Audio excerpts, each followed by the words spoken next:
राहु, ये नाम जुबान पर आते ही लोग डरना शुरू कर देते हैं। दरअसल राहु और केतु को हम लोगों से इसी तरह इंट्रोड्यूस करवाया गया कि इसका नाम जुबान पर आते ही हमें डर लगना शुरू हो जाता है। लेकिन आपको यह जानना होगा कि कलयुग में राहु भी इफेक्टिव ग्रह है, और अगर सच कहूं तो राहु भी आपको राजा बना सकते हैं।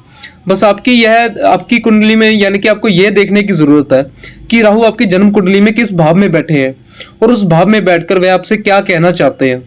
अगर आपने यह समझ लिया तो मैं आपसे कहता हूं कि राहु से ज्यादा जल्दी सक्सेस देने वाला दूसरा कोई भी ग्रह नहीं है। नमस्कार दोस्तों, मेरा नाम योगेश शर्मा है और आज हम लोग बात करने वाले हैं राहु ग्रह के बारे में। जन्म कुंडली के कुछ ऐसे भाव जिनसे अगर राहु संबंध बना ले तो आज के परिवेश में व्यक्ति इतना सफल होता है जितना वह सोच भी नहीं सकता।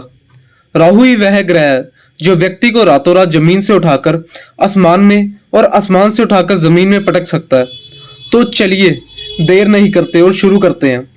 बात करते हैं सबसे पहले कि आखिर राहु है क्या। दरअसल राहु और केतु को ज्योतिष शास्त्र में छाया ग्रह की संज्ञा दी गई है। इनका अपना कोई अस्तित्व नहीं है, लेकिन यह जिस ग्रह के साथ बैठते हैं उसकी पावर इन्हें कर देते हैं, यानी इसकी क्षमताओं में वृद्धि कर देते हैं और उसी अनुसार अपना फल देने लगते हैं। ज्योतिष शास्त्र में विद्वानों ने यहाँ तक कहा है कि राहु और केतु जिस ग्रह की राशि में बैठते हैं उस ग्रह के अनुसार फल देने लगते हैं। हालांकि इस बात में कोई दो राय नहीं है, यानी कि बात बिल्कुल ठीक है। राहु एक पाप ग्रह है, सार्वधानिक पाप ग्रह है, और ऐसे पाप ग्रह हैं जो व्यक्ति को शायद सबसे ज्यादा परेशान करते हैं। दरअसल राहु को आकस्मिकता का भी कारक कहा जाता है, यानी ऐसी चीजें जो आपके साथ आकस्मिक हो, यानी कि अचानक हो, उसमें राहु का सबसे बड़ा रोल होता है, यानी कि सबसे बड़ा हाथ होता है। लेकिन हमें यह समझना होगा कि आज का जो भी यह प्रवेश है, इस प्रवेश में बहुत सारी चीजें आकस्मिक होती हैं और हमें राहु की किसी ना किसी रूप में आवश्यकता जरूर होती है। मैंने बहुत से ऐसे लोगों की जन्म कुंडली देखी है जिनकी जन्म कुंडली में राहु बहुत अच्छी स्थिति में होते हैं या बहुत अच्छी स्थिति में थे, और वह व्यक्ति देखते देखते जमीन से आसमान तक पहुंच गए, यानी कि रंग से राजा बन गए। अब यह आपके ऊपर है कि आप एक बार उठने के बाद अपनी उस स्थिति को कायम रख पाते हैं या नहीं। तो चलिए शुरू करते हैं। और मैं आपको ये जो जन्म कुंडली आज आपके सामने दिख रही है, इसमें मैंने सभी भावों में राहु को लिखा है, लेकिन इसमें से कुछ ऐसे भाव है जिनमें राहु बहुत अच्छा परिणाम, बहुत अच्छा रिजल्ट देते हैं। अपनी जन्म कुंडली को अपने सामने खोलकर रख लीजिए और सबसे पहले हम चर्चा करेंगे, यानी कि यह करेंगे कि राहु को जन्म कुंडली में देखने से पहले आपको दो तीन चीजें का खास ध्यान रखना है, दिमाग में रखनी जरूरी है। पहला, राहु किस राशि में, यानी कि पहला राहु किस राशि में है विराजमान है। दूसरा, किस ग्रह की राशि है, राहु किस भाव में है। यह बहुत इंपॉर्टेंट है कि राहु किस भाव में बैठे हैं, क्योंकि भाव बदलने के साथ ग्रह के स्वभाव भी बदल जाता है, यानी कि भाव बदलने के साथ ग्रह का स्वभाव भी बदल जाता है। वहीं दूसरा, गुरु से संबंध है या शनि से संबंध है, यह सभी देखना बहुत जरूरी है।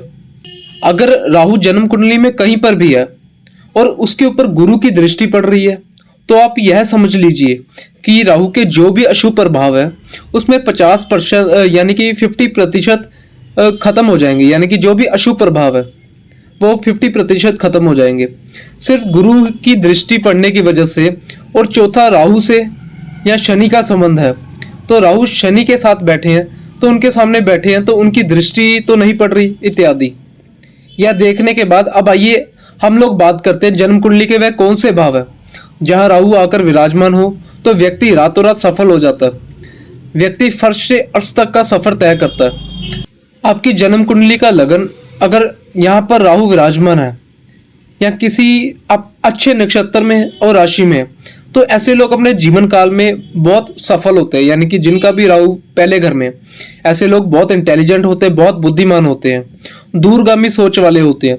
हालांकि ऐसे व्यक्ति का जो स्वभाव होता है वह थोड़ा सा रहस्यमयी होता है, यानी कि पता नहीं लग पाता ये लोग क्या करना चाह रहे हैं, क्या सोच रहे हैं।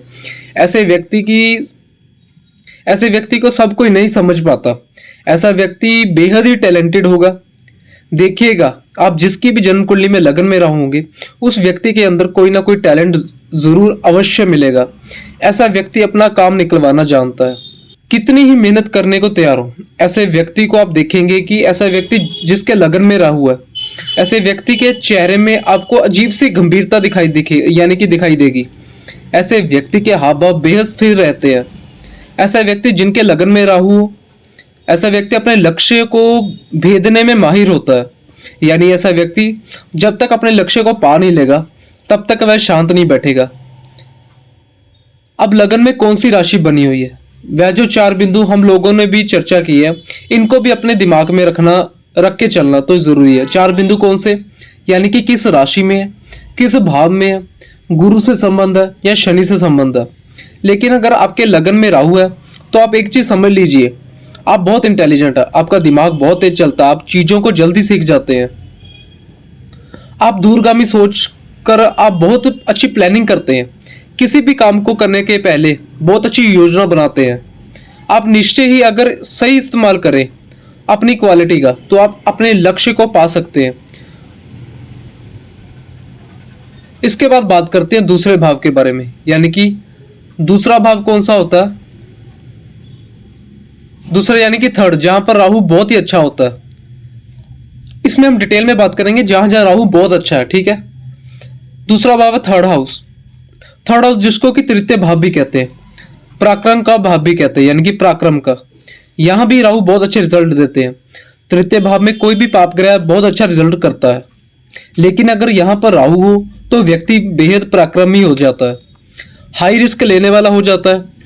ऐसा व्यक्ति पराक्रम भाव में जिनके राहु होता है, ऐसा व्यक्ति बिजनेस में बहुत आगे पहुंचते हैं। और जिनके भी थर्ड हाउस में यानी कि राहु हो, तो इनकी ट्यूशंस बहुत अच्छी होती है, यानी कि इनको पहले पूर्ण आभास हो जाता है, आगे वाली चीजें इन्हें पहले सपने में दिखनी शुरू हो जाती हैं। ऐसे व्यक्ति किसी भी काम को करने से पहले उसकी पूरी प्लानिंग कर लेते हैं, पूरा एस्टिमेट बना लेते हैं। थर्ड हाउस में अगर यानी तृतीय भाव में राहु हो, तो ऐसे व्यक्ति को आप देखेंगे, उनको अगर कोई काम दिया जाए तो वह दिन रात एक कर देते हैं, उन्हें खाने पीने का होश नहीं होगा। लेकिन वह जब तक अपना लक्ष्य प्राप्त नहीं कर लेते, तब तक वह शांत नहीं बैठते। ऐसे लोग मैनेजमेंट के क्षेत्र में भी आगे होते हैं, और ऐसे लोग बिजनेस के क्षेत्र में भी आगे होते हैं, यानी जॉब भी करेंगे तो बहुत अच्छे लेवल तक पहुंचेंगे, और बिजनेस भी करेंगे तो बहुत अच्छे लेवल तक पहुंचेंगे। थर्ड हाउस में अगर राहु हो तो ऐसा व्यक्ति शॉर्टकट अपनाता है, उसे शॉर्टकट अपनाना अच्छा लगता है, और वह शॉर्टकट जो अपनाता है, वह शॉर्टकट से वह अपना लक्ष्य भी प्राप्त कर लेता है। यानी ऐसा नहीं कि उसने अगर शॉर्टकट अपनाए तो वह अपने लक्ष्य तक नहीं पहुंच पाएगा, यानी कि वह अपने लक्ष्य को प्राप्त कर ही लेता है। इसके बाद बात करते हैं तीसरा भाव यानी कि छठा भाव, जिसमें राहु बहुत अच्छे होते हैं। यहां से लोगों का विचार किया जाता है। यहां से छठा भाव किस चीज का होता है, रोग ऋण शत्रु। जब भी छठा भाव मजबूत हो तो आप अपने यानी कि आपके दुश्मनों पर आप जीत पा लेंगे। छठा भाव अच्छा हो तो बीमारियों में आपको परेशानी नहीं होती, यानी कि बीमारी आती तो है वो जल्दी ठीक हो जाती।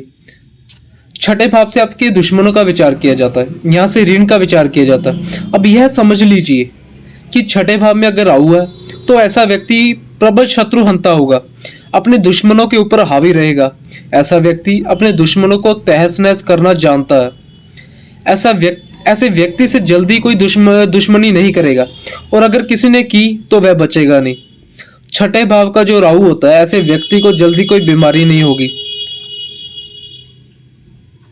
ऐसे देखें कि इनकी रोग प्रतिरोधक क्षमता बहुत ही अच्छी होती है।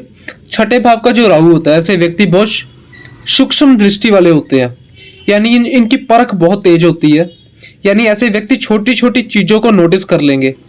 छठे भाव में अगर राहु हो तो व्यक्ति कंपटीशन में बहुत जल्दी सफल होता है। हालांकि ऐसा व्यक्ति कंपटीशन मानता भी बहुत है, बहुत जल्दी प्रतिस्पर्धा मान लेता है किसी दूसरे से, लेकिन कंपटीशन में यह राहु बहुत अच्छा रिजल्ट करते हैं, व्यक्ति को सफलता जरूर देते हैं। इसके बाद अगला बात करते हैं 10th हाउस में, यानी कि 10th हाउस में भी राहु बहुत अच्छे होते हैं। जो मैंने पिछले भाव नहीं बताए उनमें भी अच्छे होते हैं। अष्टम में इतना अच्छा नहीं था, नाइन्थ हाउस में फिर भी कुछ अच्छे होते हैं। बट अभी जो बात कर रही है वो आपके 10th हाउस के बारे में कर रहे हैं। 10th हाउस में राहु, ऐसा व्यक्ति राजनीति में बेहद सफल होता है। जिनका भी 10th हाउस में राहु है अपने कार्य क्षेत्र में बहुत सफल होता है। बड़े बड़े बिल्डर जो होते हैं, बहुत बड़े बड़े जो नेता होते हैं, उनकी कुंडली में आपके देखने को मिलेगा कि राहु 10th हाउस में आसानी से दिखाई दे जाएगा। ऐसा व्यक्ति जनता से जुड़ना, जनता को प्रभावित करना बहुत अच्छे से जानता है। 10th हाउस में राहु हो तो ऐसा व्यक्ति प्राइवेट सेक्टर में भी बहुत आगे जाता है। अगर ऐसा व्यक्ति जनता से जुड़ा हुआ हो, कोई समाज सेवा से जुड़ा हुआ, कोई काम चुनता है, राजनीति चुनता है, बिजनेस चुनता है, उसमें भी बहुत ऊंचे लेवल तक पहुंचता है। खास तौर पर राजनीति, अगर आप राजनीति के क्षेत्र में जाना चाहते हैं और कहीं आपकी जन्म कुंडली के 10वें भाव में राहु है और वह आपके लगन में कारक है, अच्छी स्थिति में है, तो आप बिल्कुल राजनीति में जा सकते हैं। राजनीति में आप यह समझे कि आप बहुत अच्छे लेवल तक पहुंचेंगे, गारंटी है कि आप बहुत अच्छे लेवल तक पहुंचेंगे। बस राहु पीड़ित नहीं होना चाहिए, यानी कि 10th हाउस में राहु अच्छा होना चाहिए, कहीं से पीड़ित नहीं होना चाहिए। आपके लगन में कारक हो, पीड़ित ना हो। जो मैंने आपको 4 बिंदु बताए थे, यानी किस राशि में, किस भाव में, गुरु से क्या संबंध है, शनि से क्या संबंध है, गुरु की दृष्टि पड़ जाए तो और भी बहुत बढ़िया होगा, सोने पर सुहागा होगा। लेकिन 10th हाउस का राहु आप एक साइड से देखेंगे, लगभग सभी विद्वानों ने 10th हाउस के राहु को बहुत तारीफ की है। यानी कि ऐसा भी कहते हैं कि राहु जिसके 10 में दुनिया उसके बस में, ऐसा भी कहा जाता है। ऐसे लोग बहुत प्रभावशाली नेचर के हो जाते हैं। ऐसे लोगों से मिलने के बाद जल्दी लोग उनको भूल नहीं पाते, इनमें कुछ तो अलग होता है। इसके बाद बात करते हैं, अगला भाव है 11th हाउस, यानी कि लाभ स्थान। 10th हाउस में भी राहु बहुत ही अच्छे माने जाते हैं।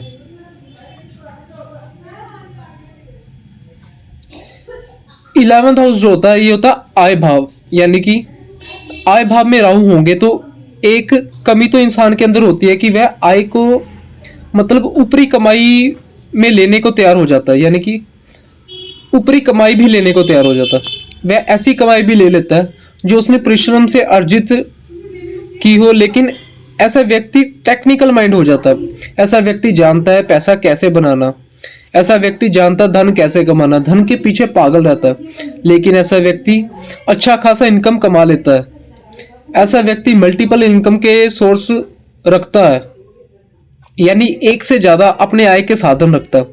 ऐसे राहु जो 11th हाउस में हो, व्यक्ति का दिमाग बहुत तेज होता है। मैथमेटिक्स क्वालिटी अच्छी होती है, यानी कैलकुलेशन में तेज होते हैं, साइंस, इन सब चीजों को आसानी से समझ लेगा। ये व्यक्ति बहुत इंटेलिजेंट होता है। राहु अगर शुभ प्रभाव में हो तो व्यक्ति पराक्रमी होगा। ऐसे व्यक्ति के अंदर मेहनत करने का टैलेंट बहुत होता है, मेहनत करने की बहुत अच्छी उसके अंदर कैपेबिलिटी होती है। मेहनत करने से कभी कतराएगा नहीं। तो इन भावों में अगर राहु है आपकी जन्म कुंडली में तो निसंदेह आपको बहुत अच्छे रिजल्ट देखने को मिलेंगे। बस आप ये देखिए कि राहु किस राशि में है, किस भाव में है, गुरु से क्या संबंध है, शनि से क्या संबंध है, आपकी जन्म कुंडली में राहु कहाँ पर है। सो आज के लिए इतना ही। और अगर आपको मेरी वीडियो पसंद आती है तो वीडियो को शेयर कीजिए, और आपको मेरी वीडियो में जो भी पार्ट अच्छा लगता है सो कमेंट बॉक्स में कमेंट जरूर कीजिए। और जो भी बाकी का भाव बच गया इसके बारे में नेक्स्ट वीडियो में बात करेंगे। सो आज के लिए इतना ही। ओम नमः शिवाय।